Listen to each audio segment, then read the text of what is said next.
Bonjour à toutes et à tous, bienvenue sur KTV, Equazi FM, le 106.9 pour un temps de parole en direct à la radio et à la télévision. Aujourd'hui, notre invité, c'est le préfet de Mayotte, Semour Morsi. Monsieur le préfet, bonjour. Monsieur Milan, bonjour. Merci d'avoir accepté notre invitation. Évidemment, on va revenir sur ces événements. Quel bilan vous tirez aujourd'hui de ces 5 jours de conflit sur Mayotte? Comment vous comptez 5? Ça a commencé déjà la semaine dernière. Samedi soir, ouais. C'était relativement calme malgré l'agression qui a eu lieu sur le stade. Et sauf erreur de ma part, le calme est revenu hier. Oui. Ça fait pas 5. Oui, 4,5. Qu'est-ce que je tire comme bilan? Le premier, c'est qu'on est dans une société fébrile. Et que n'importe quoi peut déclencher des drames. Ce sont de vrais drames qui ont eu lieu. C'est-à-dire des personnes qui ont perdu leur voiture, il y a des personnes qui ont perdu leur maison. Il y a une personne qui a été blessée gravement et je peux vous assurer qu'elle va bien mieux et je suis soulagé pour ça. Oui. C'est le premier bilan. Le deuxième bilan, c'est ce que je peux retenir de la réunion qu'on a eue lundi matin avec les maires et le président de la fédération. Et la réunion que j'avais eue le vendredi pour toute autre chose avec les caddies, ça a été cette mobilisation incroyable de tous les acteurs de terrain qui ont pu d'une manière ou d'une autre clairement prendre leurs responsabilités, mettre du lien social, mettre de la discussion et faire en sorte que les gens se parlent pour tomber d'accord sur le fait qu'on ne peut pas continuer avec des relations de ce genre. Deux bilans. Beaucoup de gens, et on s'en est fait l'écho sur cette antenne, n'ont pas compris le fait qu'il n'y ait pas de communication sur le conflit. Beaucoup de gens attendaient des instructions, comme ça a été le cas par le passé, sur le conflit. C'est-à-dire, est-ce qu'on doit aller chercher nos gamins à l'école? Est-ce qu'on doit fermer les entreprises? Et bref, tout le monde a fait un petit peu comme bon le semblait. Alors, il y a une chose qu'il faut que vous reteniez avec moi, c'est que moi, je suis dans l'action, je ne suis pas dans le commentaire. Moi, je suis quelqu'un qui tient à parler des faits et pas des bruits, pas des hashtags, pas des réseaux sociaux. Et je dois vous avouer que, sauf erreur de ma part, lundi matin, j'ai fait une conférence de presse. Lundi soir, le directeur de cabinet est intervenu sur les ondes. J'aurais aimé d'ailleurs lundi matin que votre journaliste se donne la peine de rester un petit peu plus longtemps pour m'interviewer. Et que, au regard de ces éléments-là, moi je fais passer des messages qui doivent être clairs et concrets, et je préfère que tout le monde ait l'impression que les choses évoluent dans le bon sens, plutôt que venir pour raconter quoi. Jamais les lycées n'ont été fermés. Certes, une société de cars a refusé de faire le transport le lundi matin. Certes, des entreprises ont eu des inquiétudes. Il y a probablement des choses à améliorer, j'en conviens bien volontiers, notamment dans les relations avec les entreprises. Mais globalement, j'ai fait passer des messages. Je dois avouer que quand j'écoutais certaines ondes, ce qui revenait en boucle, c'était plutôt ce qui mettait de l'huile sur le feu que le fait qu'on était mobilisé, que les forces de sécurité ont fait un travail phénoménal, que le procureur a été particulièrement présent sur le terrain et que le résultat fait que force est restée à la loi. On connaît très bien cette stratégie, monsieur le préfet, de dire que les médias jettent de l'huile sur le feu, mais dans la réalité, à aucun moment on vous a entendu, ni vous, ni vos services, demander aux parents de ne pas amener les gamins à l'école ou d'aller les chercher. C'est les parents eux-mêmes qui sont rendus dans les classes pour aller les chercher. Les bus, est-ce que on devait prendre le bus, pas prendre le bus? Est-ce que les entreprises devaient... Alors, ok, c'est la faute des médias, mais on n'a pas eu d'informations. Attendez, j'ai pas dit c'est la faute des médias. J'ai dit que j'ai donné une interview le lundi, mon directeur de cabinet le lundi soir, oui. Et je trouve que ça a été nettement moins relié, répandu, relié que d'autres témoignages. Alors peut-être qu'on... J'en conviens. Écoutez-moi jusqu'au bout. Tout peut toujours s'améliorer en matière de communication. Mais la célérité de l'information fait qu'une information chasse l'autre. Et de ce point de vue-là, je compte bien vous rencontrer très prochainement pour qu'on puisse essayer de mettre en place un mode opératoire un peu plus réussi. Comme quoi, on peut toujours s'améliorer, mais un mode opératoire un petit peu plus réussi pour que quand on est face à des situations de crise, on soit co-responsable de la solution de la crise. Alors, il y a effectivement ce phénomène de communication, mais il n'y a pas que ça. Il y a eu des points positifs. C'est vrai, la réponse qu'on avait de la préfecture, c'était on est dans l'action, pas dans la communication. Ok, on en a parlé. Dans l'action, il semblerait que ça a marché en tout cas. Vous avez eu autour de vous le représentant des caddies, oui. El Mamoun. Ça a été un élément clé dans votre stratégie ? je dois vous avouer que quand on est entouré de bonne volonté, on ne parle pas de stratégie. C'est de la reconnaissance que j'ai. C'était pas écrit, rien n'était écrit sur ces quelques jours qu'on vient de passer. Ce qui était certain, c'est que tout le monde a compris la gravité des choses et surtout tout le monde a compris qu'on pouvait d'une certaine manière, en mettant toutes les bonnes volontés autour de la table, avancer et construire quelque chose et non pas détruire. Et que de ce point de vue-là, vous avez évoqué les caddies, vous avez évoqué les deux maires qui ont eu un comportement absolument remarquable. Certains parlementaires ont aussi joué leur rôle pendant ces 3-4 jours. Samuel Baucher, le rédacteur en chef de France Maillot de Bâtin, a une question à vous poser, monsieur le préfet. Je vous le disais en off tout à l'heure, on a vu des gamins qui accordaient plus d'importance à leur portable qu'à la vie humaine. C'est un phénomène nouveau à Mayotte. Je sais bien que c'est pas unique en France, qu'on le retrouve un peu partout ce phénomène, mais comment on fait pour lutter contre ça? C'est nouveau à Mayotte et c'est particulièrement effrayant.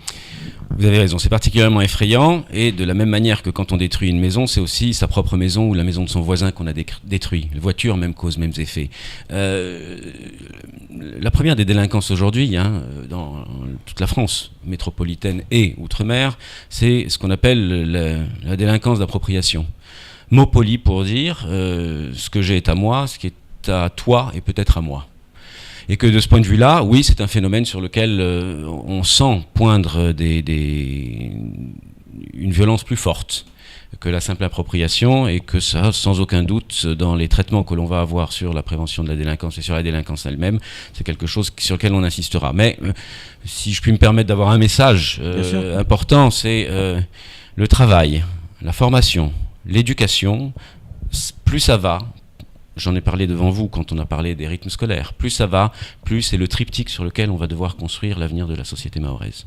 Les moyens, est-ce qu'ils étaient nécessaires en termes de policiers, de gendarmes sur le terrain? Vous avez fait venir un peloton supplémentaire. Oui. Est-ce qu'il ne faut pas imaginer avoir peut-être plus de policiers, plus de gendarmes à plein temps sur Mayotte? Idéalement, oui. Oui. Mais il faut essayer de... J'ai lu un article ce matin qui était intéressant. Le travail qu'a fait la police et la gendarmerie n'était pas simplement un travail de force de l'ordre. Ça a été aussi un travail de mise en rapport, mise en rapprochement des points de vue. Lundi, il y a eu une scène qui était intéressante, c'est que quand les jeunes commençaient à rentrer chez eux, c'est d'eux-mêmes qu'ils rendaient leurs armes aux gendarmes. Une scène importante. C'est quelque chose qui, moi, m'a particulièrement touché. Et donc, les effectifs, sans aucun doute, bien sûr, mais je crois que c'est la coordination du travail entre police, gendarmerie et pompiers, puisque c'était le sens d'un état-major que j'ai tenu, qui a été absolument crucial pendant ces quelques jours. Si il y avait... on va dire, quelle garantie on peut avoir aujourd'hui pour les concitoyens, pour ceux qui travaillent tous les jours, qui amènent leurs gamins à l'école, ou qui vivent normalement, que demain ça ne se reproduise plus? Difficile d'avoir... Bien heureux celui qui pourrait le dire. Bien heureux celui qui pourrait le dire. Je vais réunir cet après-midi les maires, comme vous le savez. Je rencontrerai certainement quelques personnes parmi vous. Il y aura 4-5 messages, et un des messages, c'est comment est-ce qu'on met en perspective, je vous l'ai dit, Mayotte 2025, comment est-ce qu'on met en perspective autour de quelles priorités? La première sera sans aucun doute l'éducation et la formation. La deuxième sera le développement économique, mais quel développement économique? Et derrière ça, il y a une chose à laquelle je tiens, c'est quels sont les métiers en tension et quelles sont les filières administratives ou professionnels qu'on doit mettre en place pour que les Mahorais travaillent pour Mayotte. Sam?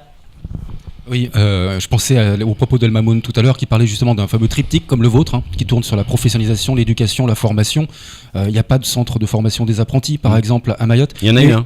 Il y en a eu un qui n'existe plus, on essaie de le remettre en place depuis des années et des années. Aujourd'hui, on annonce en France Mayotte 8 REP+, et 10 REP, c'est-à-dire quasiment tout Mayotte en REP, avec des moyens supplémentaires. Est-ce que vous confirmez cette information? Et si vous pouvez la confirmer, est-ce que c'est une bonne chose pour Mayotte? Alors, je n'ai pas encore été informé officiellement du nombre, mais je sais que de toute manière, on sera éligible non seulement à ça, mais également à la géographie prioritaire de la politique de la ville. Okay, les moyens qu'on va pouvoir mettre là-dessus, d'abord, ça permettra de professionnaliser toute une série d'acteurs qui interviennent dans et autour des établissements au profit des jeunes. Premier point. Deuxième chose qui est importante par rapport au dispositif REP, et les réseaux éclairs, ne les oubliez pas. Ces trois-là, c'est de la décharge de temps pour les professeurs pour s'occuper de façon plus personnalisée des enfants. Et que tout ce qui peut tendre vers la montée en puissance de cette élite qui est en gestation à Mayotte, c'est autant de choses qui feront que, ce que je vous disais tout à l'heure, créer le réseau dans le réseau, pour que chacun puisse, avant de faire quoi que ce soit, se dire oui, je sais je sais que je suis soutenu dans la démarche d'intégration qui est la mienne. Intégration dans l'emploi, intégration dans le travail, intégration dans l'éducation, dans les études supérieures aussi. Monsieur le préfet, même Flo a une question à vous poser. Oui, non, c'est pas tous les jours. Cette élite en gestation, avec peut-être un avenir dans l'emploi et qui rentre chez elle, qui habite dans des espèces de bidonvilles, est-ce qu'on n'a pas aussi un autre problème à rajouter à ce triptyque qui serait l'habitat ? Alors quand j'ai évoqué le développement économique, il faut qu'on détermine clairement les filières dont on a besoin. Il y a la construction, sans aucun doute c'est le point nodal, pour les écoles comme pour le logement. Reste à savoir, et je tiens à le dire devant vous, reste à savoir si il faut tout de suite des sortes de bâtiments 5 étoiles au moment où on a des choses peut-être plus urgentes à devoir faire. J'évoquerai ça cet après-midi avec les maires, puisque je pense qu'il faut qu'on améliore déjà certaines choses avant de vouloir édifier des bâtiments trop hauts et pas du tout en phase avec les habitudes des habitants. Une petite question qui n'a rien à voir avec le sujet pour conclure en tout cas. Ce qui se passe du côté de Msamboro, on nous parle de plus en plus de ce glissement de terrain. France Mayotte s'en était fait l'écho. Est-ce que vous avez plus d'informations là-dessus ? On a l'ADEAL d'un côté et le site PC chez nous sont en train d'évaluer ça de façon très précise. Bon, les glissements de terrain, c'est quand même une des caractéristiques inquiétantes de Mayotte. Ça. On a deux craintes, c'est l'eau qui monte et le dévalement sur les flancs. Tout ça doit faire l'objet de sans aucun doute de travaux et on y travaille, mais je le dis à tous ceux qui peuvent intervenir, parce que les municipalités aussi ont leur rôle à jouer là-dedans, les délais sont assez courts pour qu'on puisse être au clair sur toutes ces questions-là, parce que la saison des pluies arrive. Ah oui, 20 cm tous les 6 mois, c'est beaucoup ? Oui. Pas inquiétant ? Tout est inquiétant.